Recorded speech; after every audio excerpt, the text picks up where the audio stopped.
Santa Teresinha resolveu passar por aqui. Nós havíamos comprado algumas flores por causa de Corpus Christi. Uma noiva se casou e deu mais tantão de flores, né? Então, por isso que o altar está bastante florido, como também entendendo isso como graça de Deus.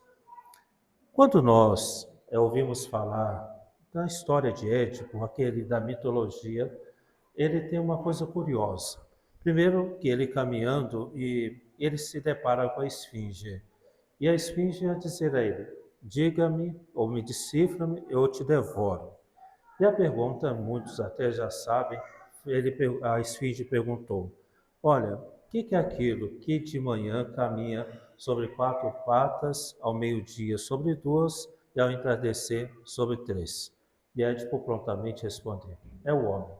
De manhã engatinha, ao meio-dia como pessoa já amadurecida caminha sobre as suas pernas e quando já envelhecido precisa do apoio de uma bengala. Portanto, é o homem. E a esfinge então se precipitou. E Édipo continua seu caminho.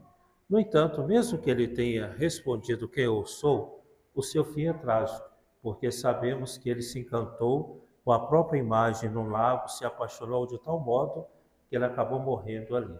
Ou seja, ele desvelou quem era, mas terminou afogando-se em si mesmo e perdendo o sentido da vida. Nós devemos estar atentos a isso, porque às vezes a gente encontra o sentido da vida, mas podemos nos entregar num grande egoísmo.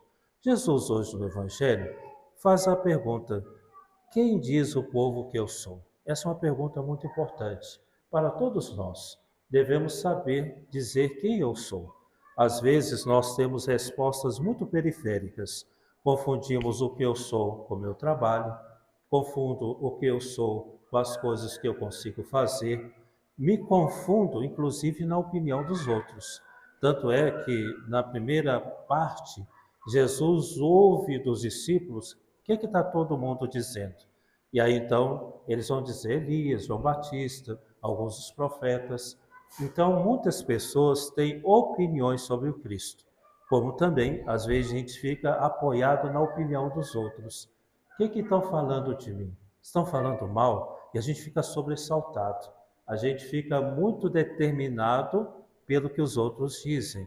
E isso estava acontecendo na opinião das pessoas, falando muitas coisas de Jesus. Então é preciso que a gente descubra quem eu sou. Caso contrário, a esfinge da vida pode nos devorar. Quantos de nós passamos a vida sem saber quem eu sou e o que eu devo fazer correspondendo à vontade de Deus? Então, Jesus vai dizer mais uma vez: e vós, quem dizeis que eu sou? Jesus faz uma pergunta muito direta. E aí Pedro vai dizer: Cristo de Deus. Então, o Senhor quer que nós tenhamos um conhecimento dele que não venha das opiniões, que não venha de uma reportagem, de alguém que comentou, de outros modos de interpretar Cristo que não seja na comunhão da igreja, em que nós caminhamos juntos. Então, somos convocados a entender Cristo mesmo. E vós, quem dizeis que eu sou? E aí então Pedro responderá. Mas Jesus não só acolhe a resposta de Pedro, mas como também continua ele mesmo respondendo: que eu sou? Primeira coisa, ele vai falar sobre sua missão. O Filho do Homem deve sofrer, morrerá e ressuscitará. Então Jesus está falando: eu sei que eu vim fazer. Como também isso deve saber nós buscarmos, porque a nossa resposta também tem que ser uma missão. Aqui eu vim, por que eu estou aqui? Então o eu sou tem que ter uma resposta também para os outros, porque, de novo, se a resposta for só para mim, terminamos dentro do lago como Édipo. Por isso que eu tenho que perguntar, por que eu estou no mundo? E aí a resposta que nós encontramos no catecismo: conhecer, amar e dar graças a Deus. E também conhecer e amar e agradecer a Deus tantas pessoas que Ele nos deu. Então, nossa resposta também tem que ter esse sentido: deixa eu olhar para além de mim. Deixa eu descobrir a beleza da minha vida presente neste mundo. Então, por isso que Jesus vai dizer: eu vim para servir a Deus. Eu vim e estou aqui caminhando. E um dia, diz Jesus terminando, ressuscitarei. A segunda parte da resposta, aí sim Jesus se volta e nos convida a caminharmos com Ele. Se alguém quer me seguir, renuncie a si mesmo. Tome a sua cruz. Contemplemos mais uma vez a Santa Cruz. Não tenhamos medo da cruz. A cruz, de novo, é lugar de amor, amor profundo, que a amabilidade, a afabilidade de Cristo na cruz. Pai, perdoa-lhes, não sabem o que fazem. Olha, hoje mesmo você vai estar comigo lá nos céus, no paraíso. Depois, eis aí tua mãe, eis o teu filho. Em tuas mãos, ó Pai, entrego o meu espírito. Que amabilidade! Jesus, contra todas as coisas que se opunham a ele, firme no amor e transmitindo amor. Esse é o jeito de Jesus. E ainda a cruz, não se esqueçam disto, é o lugar do apaixonado. Nós dissemos já, toda sexta-feira que Jesus morre, a chamamos de paixão. Jesus é um homem apaixonado, tão apaixonado que seu coração literalmente se abre de amor. É assim que nós devemos entender. Nosso coração, quando nos apaixonamos, ficamos dilacerados. A gente teme de ficar longe daquela que amamos. Portanto, nosso coração se abre em chagas. E como diz São João da Cruz, chagas de amor só se cura com a presença e a figura. Só passa a dor da paixão quando chega a pessoa que nós amamos.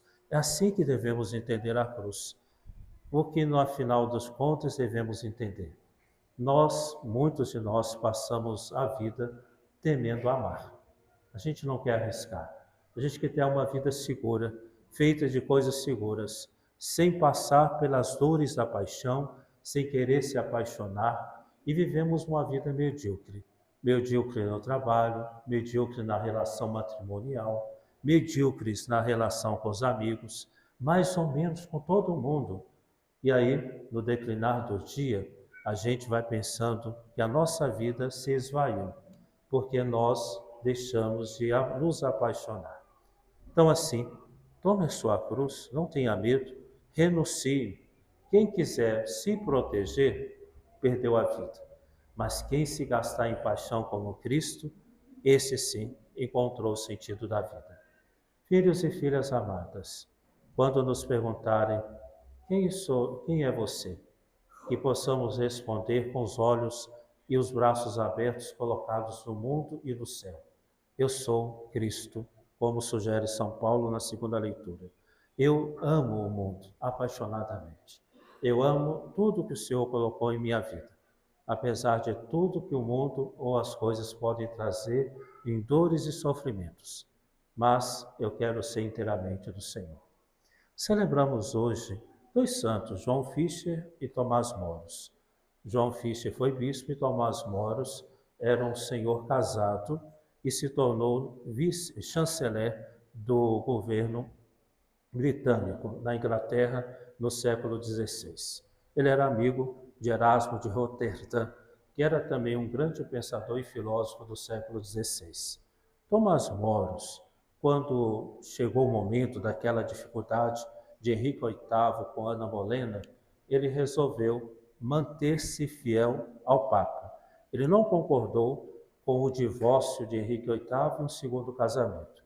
O rei mandou encarcerar e depois decapitou tanto o bispo João Fischer como Tomás Moros.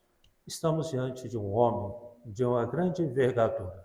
Ele era magistrado, estudou direito, alcançou, não era nobre, alcançou a chancelaria, que significa, depois do rei, ele que governava a Inglaterra e mandava, mas esse homem tinha um coração muito humilde, amava todos os seus filhos.